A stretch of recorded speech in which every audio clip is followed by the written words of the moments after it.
Welcome to Murphy's Medicine, Weekend Extra. Hosted by Dr. Stephen A.R. Murphy. We'll talk men's health, longevity, mental focus, and the importance of being a good dad. Now, let the conversation begin. Here's your host, Dr. Murphy. What is up, my tribe? It's the weekend, and I'm here with a weekend extra. That's right, a weekend extra for you guys. When the world seems to look like it's on fire with foreign issues such as China and Russia trying to pair up like the Axis powers, if you look at it from the militaristic view, and the banks suddenly recognizing that they don't know how to become banks, with banks crashing and money at risk, you have to really recognize that we are in the Murphy's Law times. And the only way to treat Murphy's Law is with Murphy's Medicine. That's right. So thanks for tuning in to this weekend extra. The weekend, it's here finally for all of us to rejoice. I don't know about you guys, but it's been a brutal month for us. Some of my investments have been in some of the banks that are crashing right now. Some of my business partners are in the banks that are crashing right now, and they've each suffered and struggled in their own ways. So how can we understand? How can we seek to understand what's going on? And that's really the key here. So today, for your dose of Murphy's Medicine, we'll turn to Epictetus in the Discourses 3:17:1. Whenever you find yourself blaming Providence, turn it around in your mind, and you will see that what has happened is in keeping with reason. Wow. So just saying, who would have predicted it? Oh, it's just the fates. The fates have predicted it. Part of the reason that we struggle in life is we're willing to just write stuff off to the fates.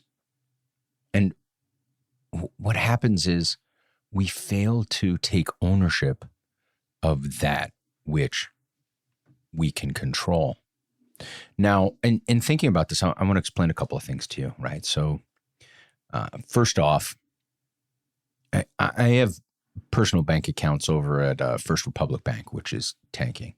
In addition to that, one of my business's banks at the Silicon Valley Bank, which is also tanking. But why? Why did we pick Silicon Valley Bank, right? Why did we pick Silicon Valley Bank? Well, I'm going to tell you why we picked Silicon Valley Bank, because that's how you get the venture capitalists, right? And so with one of our businesses, we needed to raise money for venture capital. And we knew that by banking at Silicon Valley Bank, we'd have access to the venture capitalists. Why? Because the venture capitalists keep some of their money at Silicon Valley Bank. In addition to that, if they fund you, they will want you to keep your money at the Silicon Valley Bank. And so we pulled the Willie Sutton move. And so that was our own choice. Could it have been predictable? Right. I mean, if you want to apply hindsight bias, you can say, man, we could have easily predicted that. Well, we couldn't have, because we didn't understand the insight of Silicon Valley Bank and how it operated. And that, my friend, comes down to reason and control. We failed to properly understand the operations of the bank. I mean, and a lot of that stuff was out there, right? You could have seen it. You could have understood it. We could have asked the questions as we fundraise and said, hey, why do you want your money here? Well, what do we do? What does that bank do with the money here? Asking very important questions. But when you're trying to raise money, it spooks the venture capitalists. God forbid we upset the mighty VCs, which I think is foolish. And in fact, just because you're fundraising for people, the old adage that beggars can't be choosers, well, that's wrong, right? You have control over that. And maybe what is the fates is actually part of a bigger plan that you've put in action yourself, and we could have been angry with it. We could have said, whoa, woe is me. But we didn't do that, right? We didn't do that. Instead, rather than the sense of being wronged, we needed to control what we could control. And things really are guided by that which can be controlled by the people who can control it. And so you have these sort of circle-ish Venn diagrams out there on the internet now, right? Sort of trying to pictograms and explain what really a very important Stoic principle is, right? Control the controllables. And the first controllable, and really the only controllable, is your mind. Because you can't even ultimately control your body. Why? The environment interacts with your body, and you can't control your mutation rate. You can try the best you can, but your genetics play a role in that, and the environment you expose yourself, which theoretically you do control, right? So alcohol, drugs, and working at Chernobyl are all things that you can avoid. It'll reduce your mutation rate, right? So, but there are just things you can't control. You can influence, but you can't control them. And that's one of the things with influence. Focus on what you control first, and that's your thoughts.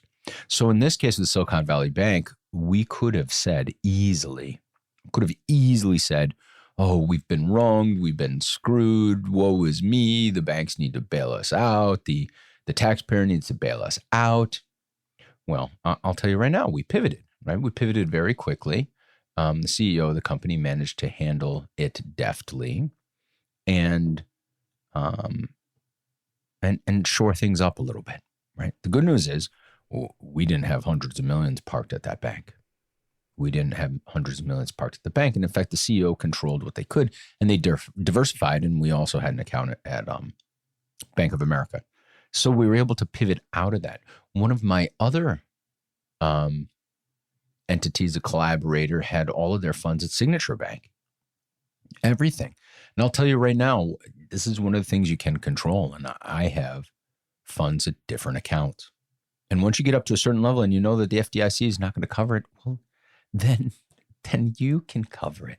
But again, isn't this madness? No, it's not madness. It's reason.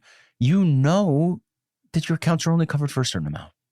So you have to risk mitigate. And if you don't risk mitigate, well, then all you're doing is leaving yourself up to the fates, leaving yourself to say, oh, woe is me, I've been wronged. And it's not just the banks.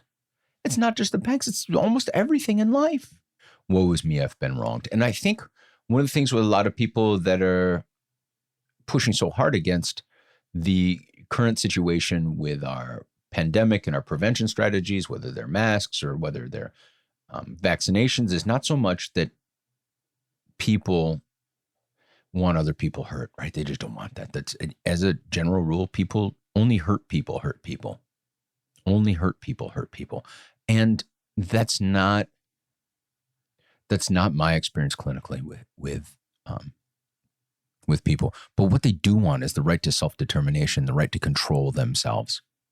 When laws come out that make you not be able to control yourself in having patient autonomy, then that's huge risk, right? There's huge risk out there for the patients, for the voting citizens, and for the government as a whole. If you do not have patient autonomy, you have a big issue. Now, certainly there could be one argument for the fact that, well, back when we thought the vaccine prevented spread, there could be a public health argument. But now that is blown out of the water. So therefore, I think that autonomy is probably the most important thing out there, because if you can't control your own mind, then you really have no control anymore whatsoever. And that's why I find it so interesting with people willing to implant stuff in their brains. Control what you can control. And one day it'll all make sense. If you put an implant in your brain, someone else will control your thoughts. And then, my friends, you will not be able to control what you can control. And right now you need to recognize the only thing in your life you control is your mind and your application of reason. So when the world goes crazy, when banks fail, wars happen, famines happen, control what you can control, your mind. And when you say it's all madness, recognize maybe not the case. Whenever you find yourself blaming Providence, turn it around in your mind, and you will see that what has happened is in keeping with reason. Remember that. Remember that this weekend. I want to try and uplift you guys this weekend, but I'm here to tell you right now, you need to prepare. what is happening and unfolding in this world is in keeping with reason. Rationalize it out, recognize it, begin to recognize the signs, and prepare. I know, what a downer this weekend. Sorry, guys. Listen, I want you ready and prepared because you can control the only thing that you can control, and that's your mind. No one could have predicted it, yet everyone could have predicted it if they properly applied reason. That's right. So love your family, hug your family, spend time with your family. I got a new dog, so I got to spend time with the dog too. And I'll tell you right now, a dog is a necessary companion, I think. So with that this weekend, go adopt a dog, prepare, and remember, stop blaming the fates, stop blaming the gods, the old gods or the new.